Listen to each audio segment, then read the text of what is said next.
dore ngiyi ya ndege bitiriye Satani. Iyi ndege ni imwe ishobora guhitana abasirikare barenga 1000 nibura mu munota umwe wonyine.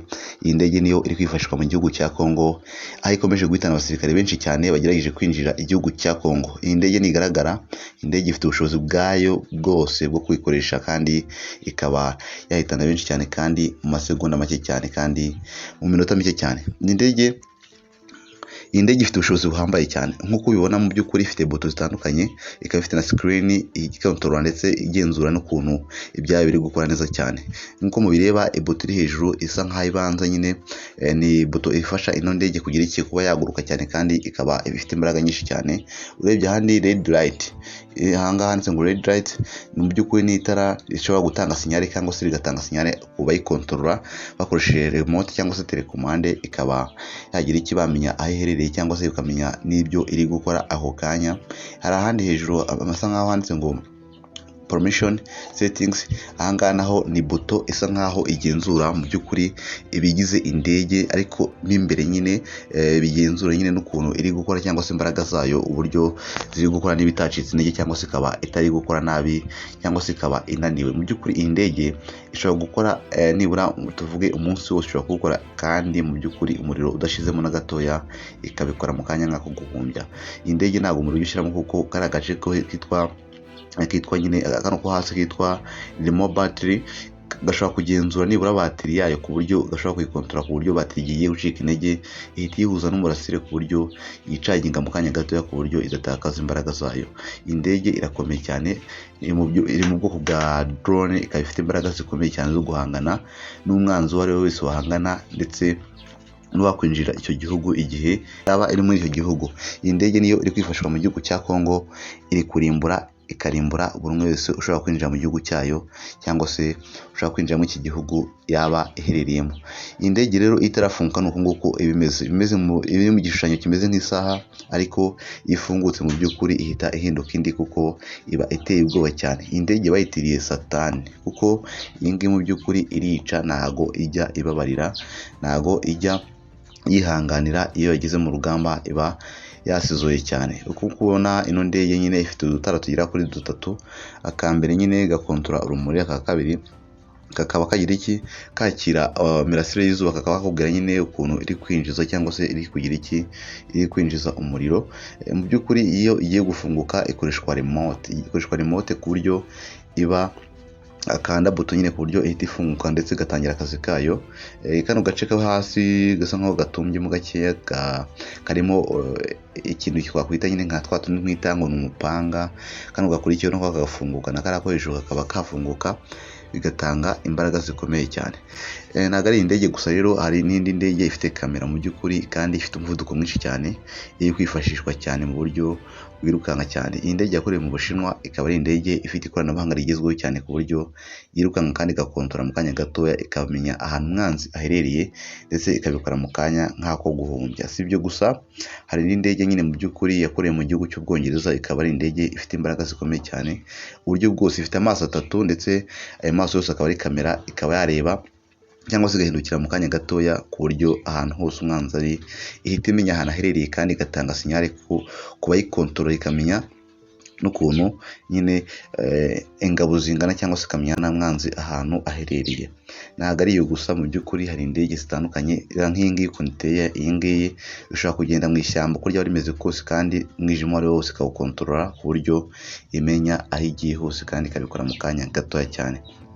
Iyi ngiyi noneho nayo ni indege kabutindi, aho ishobora kuba ubwayo yarasa ifitemo intwaro kirimbuzi kandi ikaba yamenya kurasa produit chimique zishobora kwangiza ahantu umwanzi yaba aherereye hose, zikaba zamuturitsa cyangwa se zikangiza ibice bigize umubiri w'umuntu mu kanya gato cyane, mu kanya nk'ako guhumbya ikaba yamuhungabanya. Ntabwo ariyo gusa, dore n'indi. Iyi ngiyi ihagurutse, iyi ngiyi uyigereranye nk'inzoka y'inshira cyangwa se igereranye nk'umwanzi ukomeye cyane ku buryo iyi ngiyi iyo ivuye hano hantu igahaguruka ikagenda yangiza byinshi cyane. Ni indege mbi cyane, ni indege iteye mu buryo buteye ubwoba cyane. Iyi ngiyi imena amasasu menshi cyane kandi icyarimwe ni udusasu duto cyane ku buryo tugenda tukangiza ikohereza abantu benshi kandi mu kanya gatoya nk'ako guhumbya. Izi nizo ndege rero iri kwifashisha mu by'ukuri ku buryo iri kwica benshi cyane kandi ikabica mu kanya gatoya, kuko izi ndege zifite ubushobozi bwo kugenda zikabura burundu ku buryo ubona zimena amasasu ariko ntubone ngo ziri kubikorera he cyangwa se wenda ziri kubikora gute. Mu by'ukuri ni uku nakubwira ko izi ndege ziteye ubwoba ubyumve, kuko ninkubwira ngo zirangiza ntabwo naba nkubeshye, kuko iyi ngiyi ubwayo yo ifite amatara y'imbere abiri y'umutuku nyine nk'uko muri kubibona, ikagira ibyo nakwita udupanga cyangwa se uduhoro tugenza kwikaraga dutatu, tukaha imbaraga zikomeye cyane zo kuba zakwirukanka kandi zikazenguruka igihugu cyose mu kanya nk'aho guhumbya. Impamvu rero Congo yifashishije indege nk'izi ngizi kandi nyinshi cyane, ni uko igihugu cya Congo ni igihugu kinini cyane kigizwe n'abaturage benshi cyane, kandi ni leta mu by'ukuri itakontorwa n'indege imwe, kandi ibikeneye ni ukuvuga ngo ni leta ikeneye indege nyinshi kandi zifite umuvuduko kugira ngo zikontorore ibice bitandukanye kandi zikontorore umwanzi ushobora kwinjira mu gihugu ako kanya. Iyi ndege mu by'ukuri ni indege ziteye ubwoba ku buryo ndetse igihugu cya Congo cyatangaje ko kigiye kuzana n'izindi nini cyane ndetse ziremereye cyane zifite ubushobozi bwo kuba zarwana mu kanya gato, zikaba zatsimba umwanzi mu kanya gatoya cyane ku buryo bw'ako kanya. Noneho izi ndege uri kureba nyine nakweretse zifite ubushobozi ubwazo nyine bwo ziricaginga zikaba zakwishyiramo umuriro, mu by'ukuri ku buryo nta muriro washyiramo cyangwa se wenda ngo zibe zatakaza imbaraga kubera umuriro. Izi ngizi zicaginga ku mashanyarazi cyangwa se zikicaginga ubwazo ku mirasire zigendana ku buryo nk'ako kanya. Reba nk'izi ndege ukuntu iteye, iyi ndege ubwayo ifite udutara tugera kuri tungahe, kuri 12 turicaginga, ndetse kandi tukaba tugenzura indege ibice byose bigize indege ku buryo indege iba ihagaze neza cyane. Izi ndege zikoranye ubuhanga, zikaba zarakorewe mu bihugu bitandukanye kandi zikaba zihagaze amafaranga menshi cyane ku buryo indege iba ifite ubuziranenge bwuzuye ku rugamba. Dore ngayo nguko rero ngizi ndege zihambaye kandi ziteye ubwoba Congo iri kwifashisha irasa igisirikare cyose kivogereye ndetse ikakica mu kanya gato cyane. Iyi ndege rero iba ikoranye ubuhanga bukomeye cyane ku buryo buri kantu kose uri kwibonaho iba ifite yibitsemo nyine intwaro zihambaye.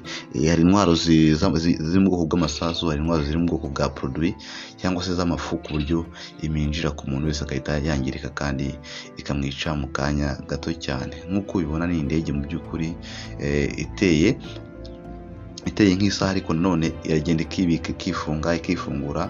Niyo ndege nyine bifashisha mu rugamba rukomeye cyane. Nizere ko nawe aho uri hose wakanda subscribe ugakanda like kugira ngo njye nkwereka byinshi cyane utaruzi cyangwa se bikubiye mu ntambara cyangwa se mu buryo butandukanye bwa technology, nkagusobanurira ndetse ukamenya n'uburyo biteyemo ku buryo uba ugomba gusobanukirwa buri kimwe cyose kiri kubera mu isi yose. Channel yitwa Light Tuto. Niba adukunze wakanda subscribe ugakanda like kugira ngo tujye tukugezaho ibiganiro bitandukanye ndetse tubane no mu bindi biganiro bitandukanye by'ikoranabuhanga, ndetse ngusobanurire byinshi cyane utarusobanukiwe. Wanyandikira muri comment ukambwira ati uzankoreye ko ibi ngibi nanjye nshaka kumenya ku bijyanye n'imbunda cyangwa se indege cyangwa se ubwato bw'intambara, nagusobanurira kandi mu buryo bwimbitse cyane. Reka ngushimire cyane ko twabanye mu ikiganiro, nizere ko n'ikiganiro gitaha tuzaba turi kumwe kandi neza cyane. Thank you.